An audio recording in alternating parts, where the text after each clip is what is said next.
Alright, welcome to Fighter from 3. Finally, this is podcast. This is the third podcast I've got running, but I'm recording this before any of the other two. Good to be here with a third podcast. This is a Celtics podcast. If you couldn't tell by the color scheme with the logo of the Celtics green and green and gold, with the name and the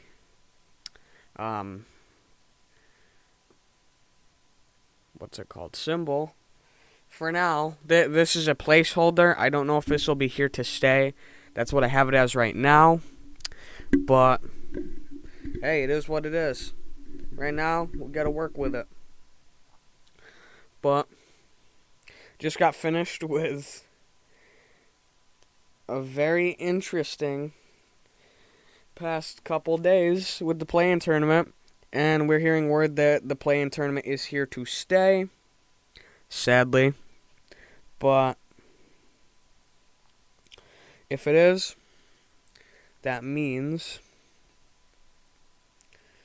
well, we're going to have to do this year after year. I don't like the play-in tournament. I think it's fine for this year, but I don't like it. Because, what was it? Celtics would have been in if the play-in tournament didn't happen. Is that correct? I'm not sure. I have to back check that.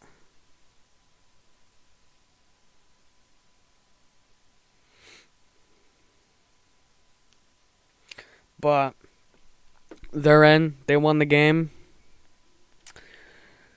It was an interesting game.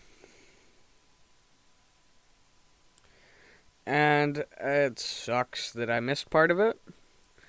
But hey, at least I got to hear the next day about Tatum dropping another 40-point game.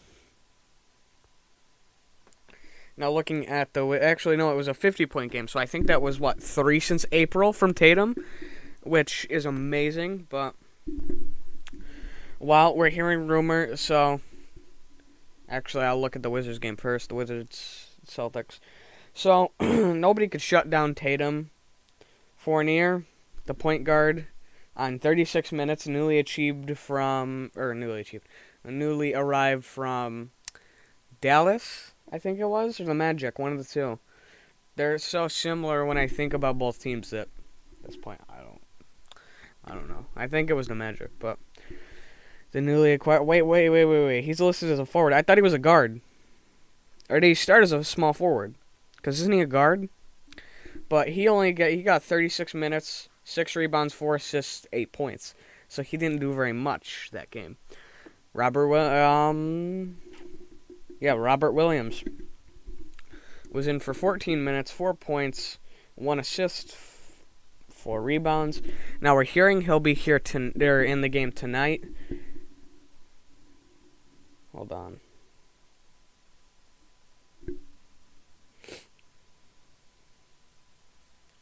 Yeah, we've been hearing he is expected to play Game 1 versus the Nets, which happens to be tonight, 8 p.m. I can't wait to watch, but looking at the Wizards game, Robert Williams didn't do very much with those 14 minutes before he was gone, or far enough gone where he really didn't do much. Smart didn't have the greatest game, 35 minutes, only 7 points, but he did have 6 assists and 2 boards. Walker, in 34 minutes, had 7 boards, 2 assists, and 29 points, so he really showed up. Romeo Langford didn't have much of an impact, grabbing 4 boards and having 3 points on 14 minutes. Naismith doing the same, except having 1 less board. Ojeleye didn't really do anything while he was on the court. Pritchard had a rebound with 5 minutes. In 4 minutes, Cornette had an assist and a rebound. Edwards in 2 minutes had 2 points. And Williams in 2 minutes had a rebound.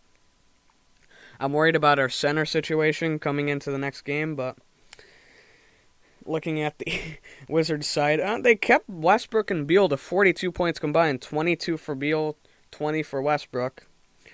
Smith, the backup point guard, did do some damage with 17 points, Gafford with 12, but they managed to shut down Neto, the guard, but he only had 17 minutes. Len didn't do very much in his 12 minutes. Bertans, I guarantee I said that wrong, had 33 minutes, 1 rebound, 4 points, so they kind of were holding those big men to not very many points. Beal was at the forward spot, which I wouldn't necessarily count because he's a guard that was playing at forward. Since you had Westbrook and Neto in guard, Neto didn't score at all, if I didn't note that already, but I'm worried because we're going in looking at the game against the Nets. We're going in. You don't have you don't have Robert Williams, so you're forced to start. You're forced to start Tristan Thompson and have Grant Williams as your backup, and they're not bad, but we don't have that number one center, and I think Robert Williams has kind of been going more and more towards that, but I still don't think he's there enough to say he's a number one center. So it's not as big of a loss if you had one, but still, it's a decent loss because he's a good player. And that's going to make an impact tonight, if he's there or not. And if he's there, he's probably going to play limited minutes. But that's the only real thing that I know about the injury report from insiders and everything that we're hearing. But there's probably more. But this is going to be an interesting game depending on what happens because you go into this 0-0 or 0-0. You got to play every game like it's your last. And you got to play every game like you don't know what you're going to get in your opponent. It's unpredictable. The playoffs are a different beast than the regular season, which is why you got to throw out the records and everything. This is a Celtics team that if, with Brown out, which it sucks to see him out, but if you can get Smart, Kemba, and Jason Tatum going and get them in a rhythm early and get them fired up and get them energetic, and that'll get the guys, the rookies, the young guys, and the guys behind them energetic and get them going, then and on fire, I think you can win this game. But you've got to get your stars going and you've got to get them in a constant rhythm where they're draining shots or they're playing defense efficiently or something like that. That's going to make them play your game. And that's what it's going to come down to in these next couple games. Because how many times do we play them? We play them today, Tuesday, Friday. And then I think we play them Sunday next week. I don't think we have a double. We're not gonna have a doubleheader, I don't think. But these first two games are in Barclays Center, and then the next two are in Boston Garden.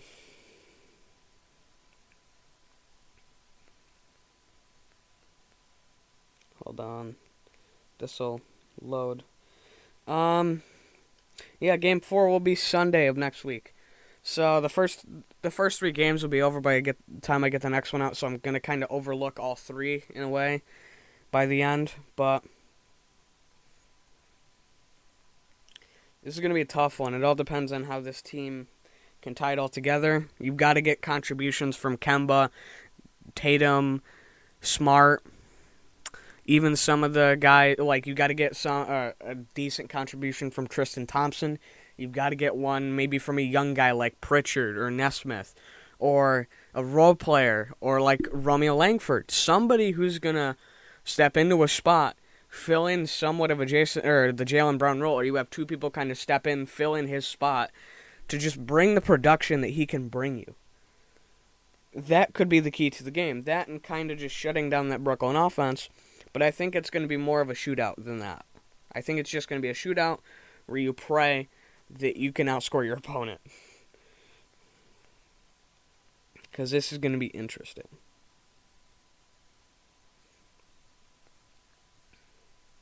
Now,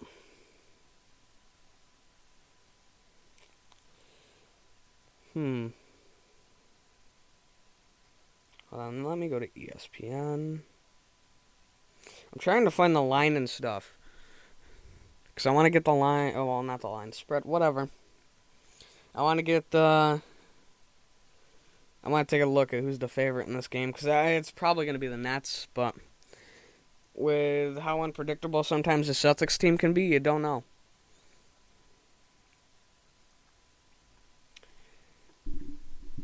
But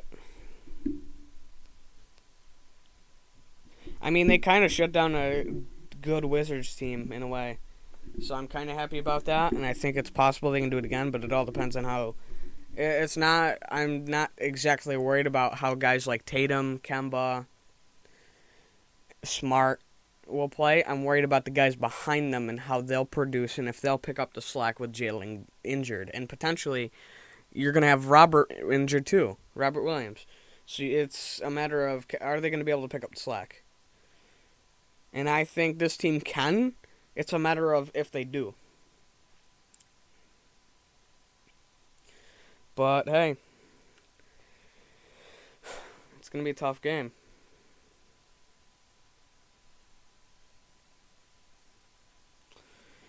And looking at if this will pull up the game.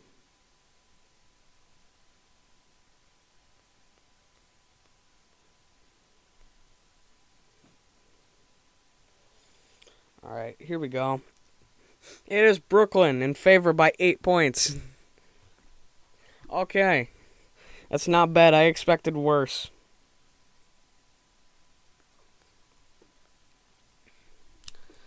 So, yeah, right now on Boston's injury report, you've only got Robert Williams as day-to-day, though you're going to bring him back. He's going to be limited till he gets to full strength. And on the opponent's side, and on the Nets, you have Landry Shamet, shooting guard day-to-day, but not that much of a loss for them, really. Over-under is 232.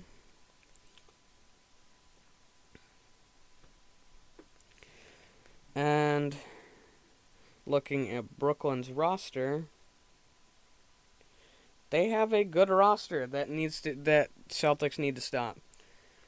Because they've got at the guard position Harden, Irving, who are two good players just there. You've got Joe Harris, who's a good guard forward. He's listed guard forward. He's not the greatest, but he's good. An aging DeAndre Jordan, an aging Blake Griffin, although I don't know what their stat lines look like at this current moment. Although I know Blake Griffin's not nearly what he used to be. You've got Luanu Cabarrot, who could be a threat tonight if he steps up from his role. Jeff Green, aged forward, former Celtic. I don't see him having much of an impact. Kevin Durant, that's going to be who you worry about shutting down. But that's really if they put him like in the paint. They don't have necessarily the greatest paint guys, but you've got to worry about him too, or him, and then you got to worry about Kyrie driving in. So it's not. I don't know if it's going to necessarily matter at center the most this game. But I think it all depends on how Tatum plays at that forward spot and if he can shut down Durant and what the guards can do to shut down Kyrie and Harden and Joe Harris, who can be a threat. And Spencer Dinwiddie, who has his nights. He can be good, but it all depends on who's hot and who's not during the game. And right now, their points leader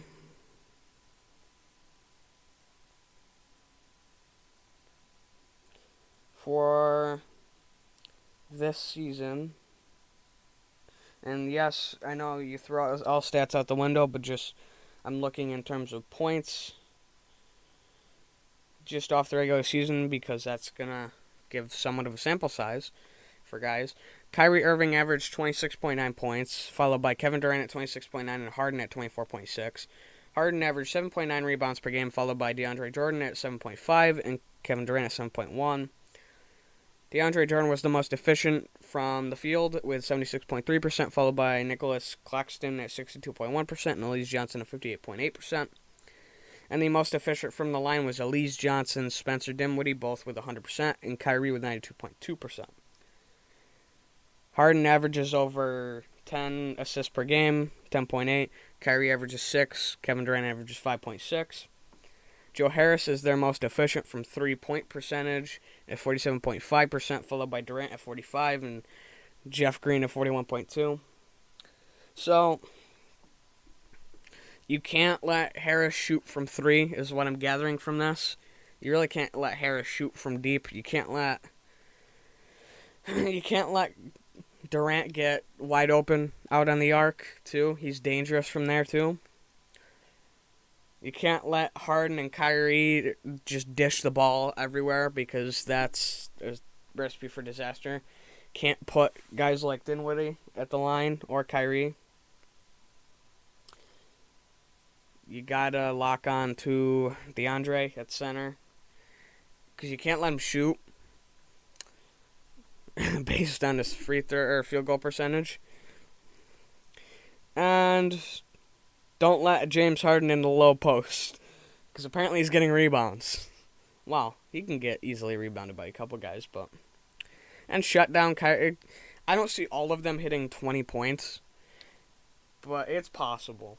Or 25, but it's possible. That's where I think if Tatum goes off and the rest of the offense around him also starts to go off, like Kemba and Smart, if Tatum has another 30, 40 point game, Kemba and Smart both have 20 point games, and the role players step up, I think it's a close game.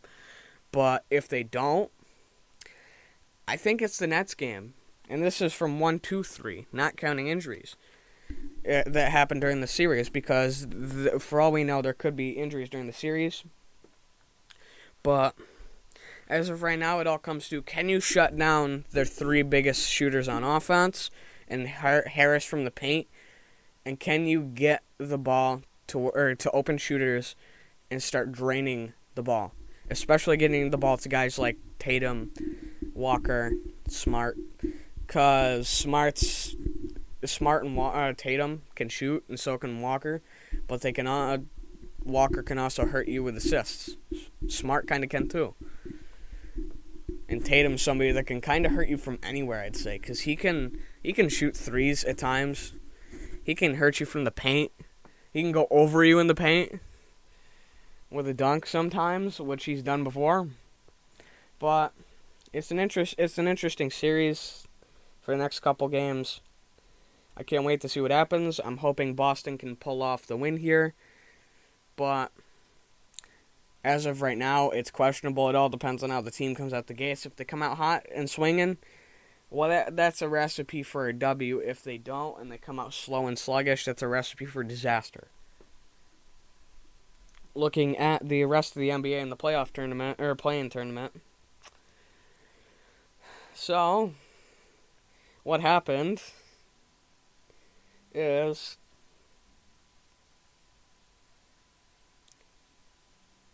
well, obviously the Wizards lost to the Celtics. But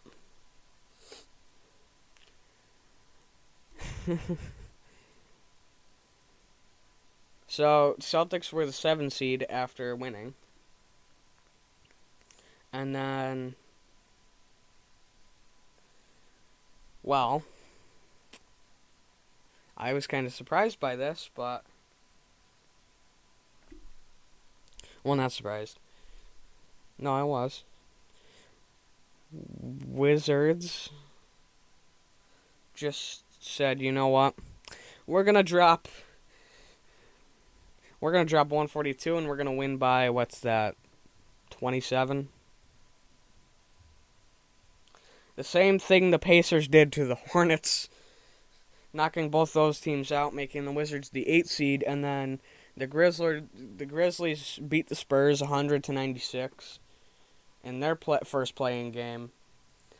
Right after playing the Warriors the game before to end the regular season, which they lost, which I was rooting for them to win because they would have been the 8th seed and not the 9th seed, but it played out perfectly where it doesn't matter because the Warriors are out, but Lakers beat the Warriors 103-100 off a LeBron James shot from deep, where he said he earlier in the game got poked in the eye and said, there was 3 rims, I shot for the middle one.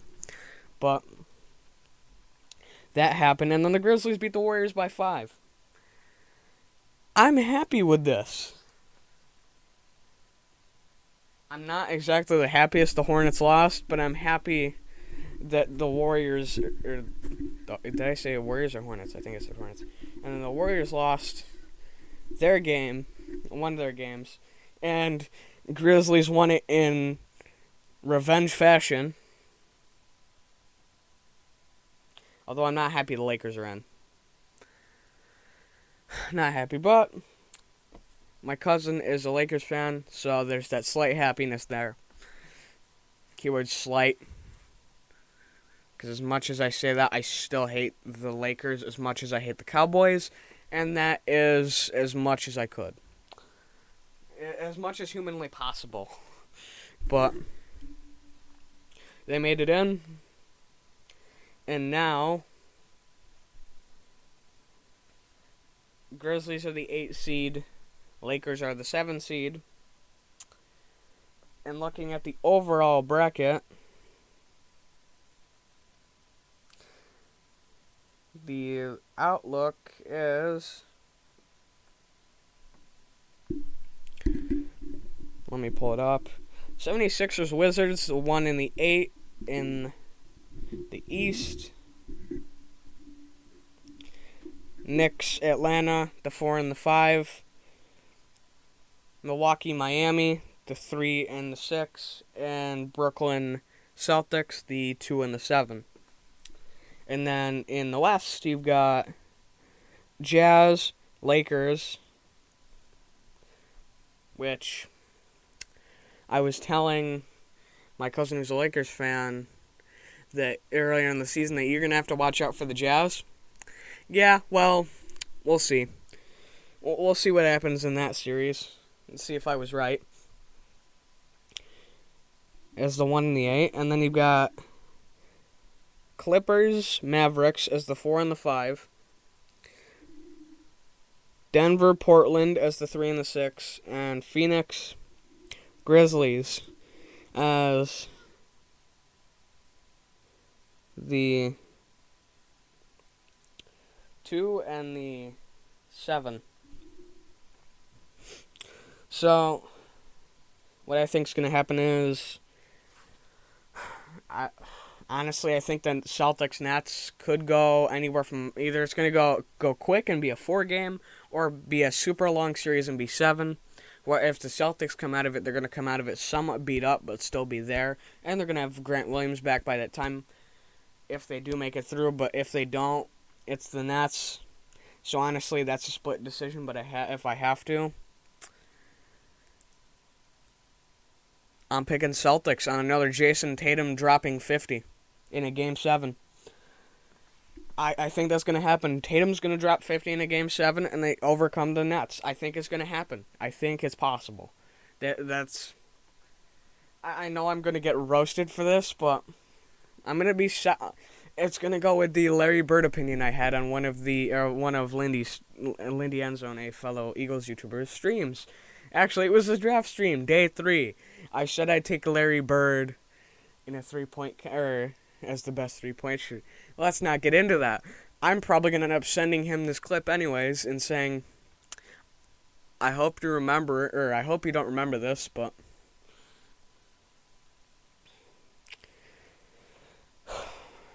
looking at Sixers. Come on, I need the bracket again.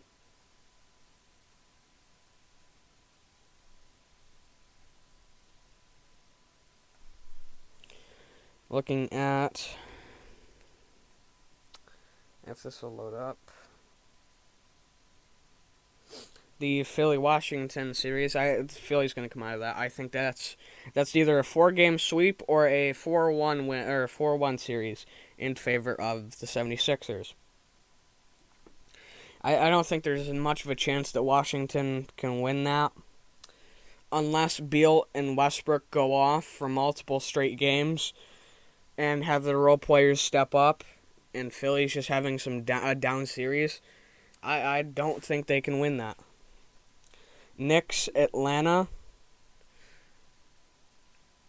I'm taking Atlanta. Honestly, I'm taking Atlanta in a 7-game series where Trae Young is the deciding factor, I think. Him and his role players. Again, it's all about whose stars step up, or it's not about that necessarily. I think it's going to come down to whose role players step up and whose role players step into a big role and just start pulling the team's weight along with them. But it'll definitely be close. I think I'm taking Atlanta on a very close game 7. Milwaukee, Miami. Now I'm taking Milwaukee. Taking Milwaukee in 5 or 6. I think the Heat can strike back and steal a game or two early, but once I think Milwaukee gets on a roll with Giannis Antetokounmpo, it's game. Now, I don't know if the Heat have enough to get by them. I don't. I really don't. And I'm not one for upsets this year. So, I mean, my NCAA March Madness bracket had no upsets, and it looks like had almost no upsets, and it looks like this one's probably not going to either. Now, looking at the West. Utah, Memphis, 1 in the 8. Oh, Utah's going against Memphis. I don't know why I thought Lakers are going against Utah. Whatever. Discard what I said earlier about Utah Lakers. But I think that's a 4-game sweep. I don't think there's much Memphis can do there unless Jamorant goes off for a game. Then it could go to 5. But Jamorant does, and I mean Valanciunas is kind of aging. He doesn't have too much around him that I think he can get past this Utah team. LA Clippers, Dallas Mavericks. I think this comes down to what Luka does or doesn't do. But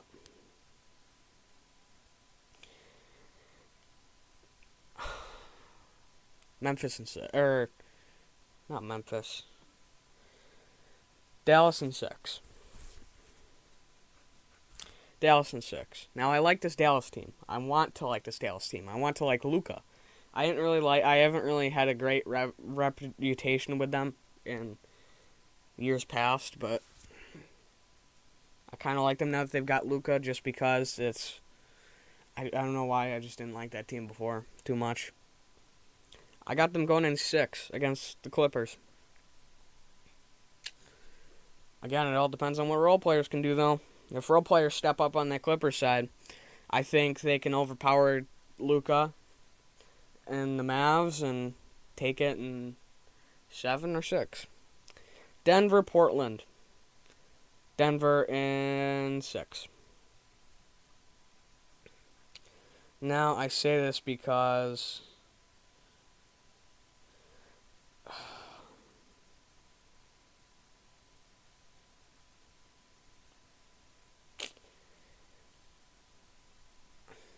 I don't know. This could be contested. It could not be. Because look at what the Nuggets have on the roster right now.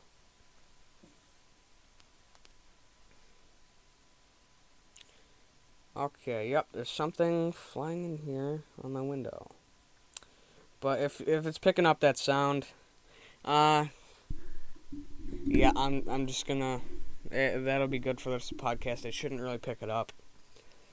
But I mean, you gotta stop Aaron Gordon, Jamal Murray, Nikola Jokic, potentially Porter Jr. if he steps up, Austin Rivers, Will Barton potentially if he does good, and aging Millsap if he kind of steps up. That's a good Nuggets roster. And if Bull has a good game or two, that's going to be hard to stop. It really is. They've also got JaVale McGee.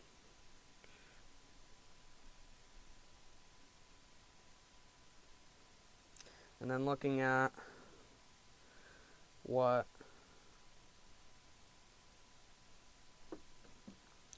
is on the other side of the ball in Portland.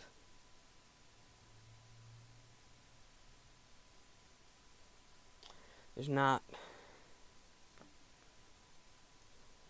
I mean, you do have Carmelo, though he's aging, and I don't know if he's not in the place he used to be. He can still probably get you 10, 15 points a game, probably.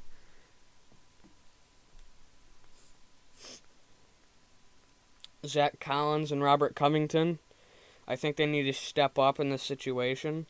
Hollis Jefferson, Derrick Jones Jr., Enes Kanter. Kanter's not great. TJ Leaf, Lillard.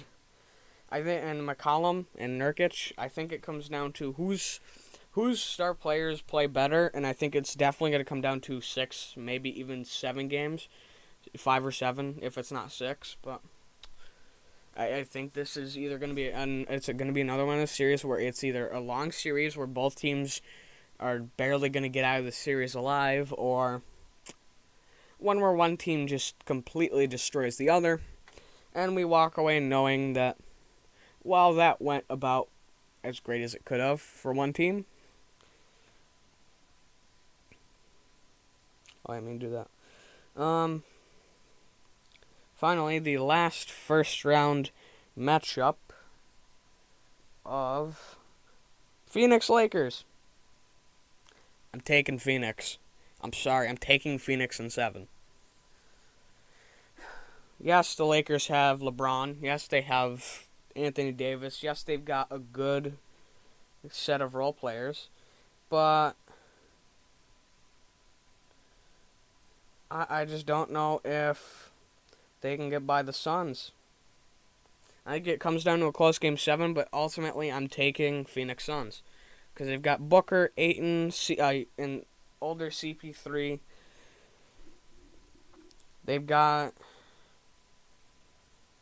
enough that I'm like, well, it's going to come down to your role players. And guys like Frank Kaminsky. And Dario Saric. But ultimately, I think it's the Suns game to lose, or Suns series to lose, and I'm walking away with Suns win. So that means my round 2 is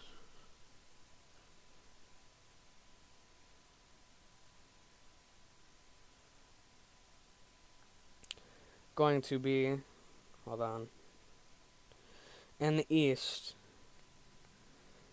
76ers, Atlanta, and then Milwaukee, Boston. I think Milwaukee can get the better of Boston here and win in 6, sadly. I think Antetokounmpo's not going to be able to be stopped, and it all depends on can Jason Tatum light a fire under himself and drop 50s or 40s and contest with Antetokounmpo in points and stop himself from getting shut down, or potentially shut down Antetokounmpo on the other side of the court. But ultimately, I think Milwaukee walks away in 6. Sadly, I want to see my Celtics succeed, but I don't think they're going to win.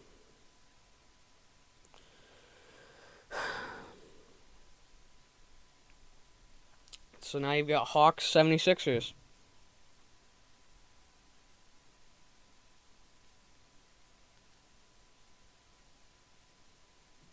I said get 6 games in the Bucks, right? If I said 5, I mean 6. Whatever. I can't keep track of what I said 5 minutes ago. Right.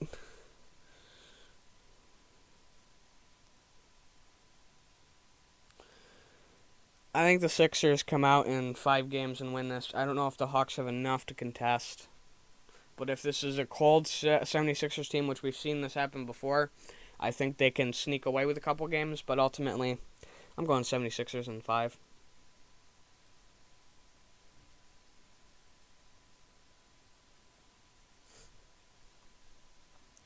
Utah versus, now into the West, Utah Mavericks. Taking Utah, 6 games. I think they've got enough where they can overpower this Mavericks team early and go up two games, and then maybe they concede one, win another, concede, and then win. So that's 6. But actually 5, because I don't know if Mavs can even sneak out with 2 wins. It depends on how this team gets out of the round 1 series.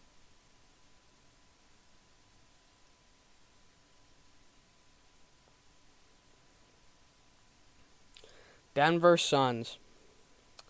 Suns in 6. This is a good Denver team, but I think the Suns have just enough to overpower them.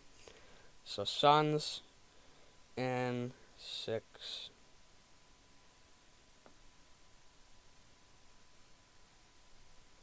So this comes down to, in the East, Bucks 76ers. I have 76ers in 7 over Bucks. I don't think the Bucks have enough to contest with the Sixers in that. And yes, I'm talking about this whole thing without factoring in injuries. If somebody gets hurt, somebody big, this could sway the whole momentum. But I think round by round, I'm kind of going to give different predictions based on who makes it and who doesn't, who I'm surprised by and who I'm not. But I can't wait for the next podcast, because then it's like midway through the rounds, because teams are going to get in, 3 or 4 games, and then it's going to be fun. It's going to be fun kind of looking back and be like, oh, I was right or I was wrong, which I'm probably going to be wrong, but hey, you never know.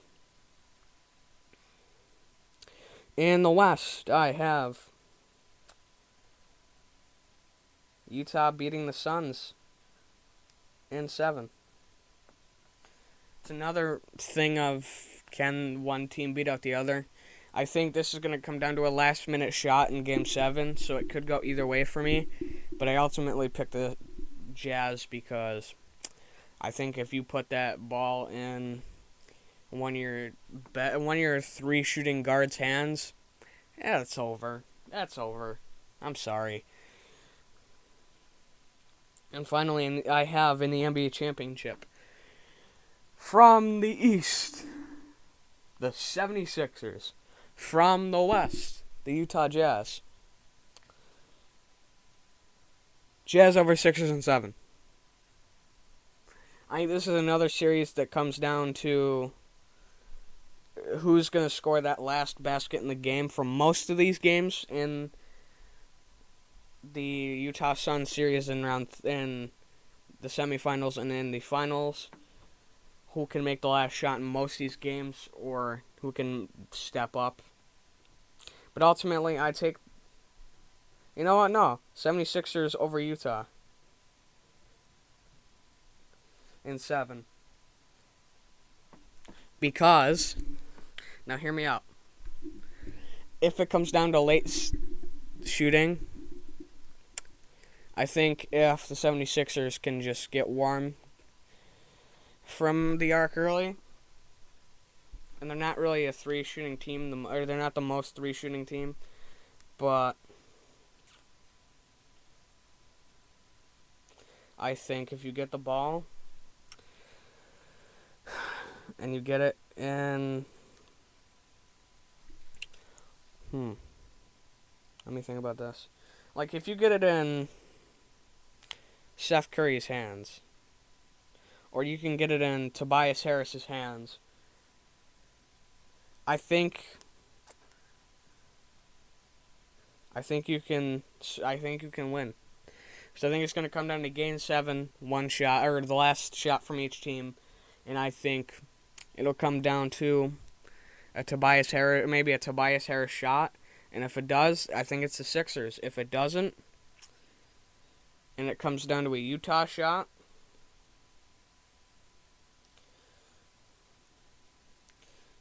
if it comes down to a Utah Jazz last second shot, I think if they just put the ball in Ingles' hands, well, didn't Ingles move? No, I think he's still there.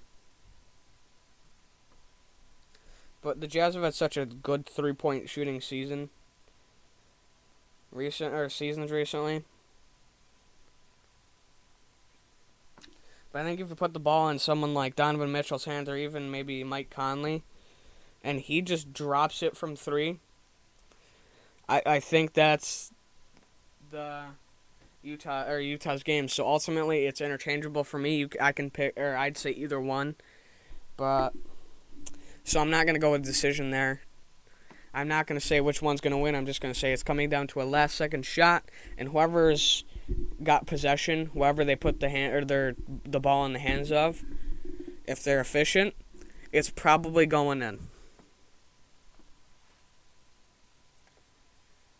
But to kind of wrap this up, this is an interesting week looking forward. We've got 3 games against the Nets. I want to see how injuries come out.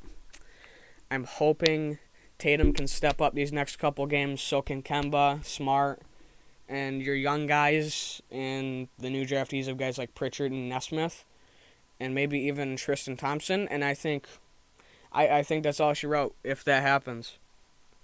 And if you can shut down Kyrie, or 2 of 3 or at least slow them down, Kyrie, Harden, Durant.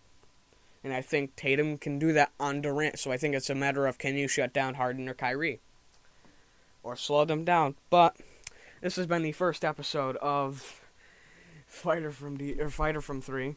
I had multiple different names to comb through, and I just kind of decided on this one. Because I wanted to choose one of a 3-shooter or from deep or from the arc. But hey, I came up with this one. I tried to keep it as short as possible with the name. Let me know if you like it or not. Let me know if I need to rebrand or not.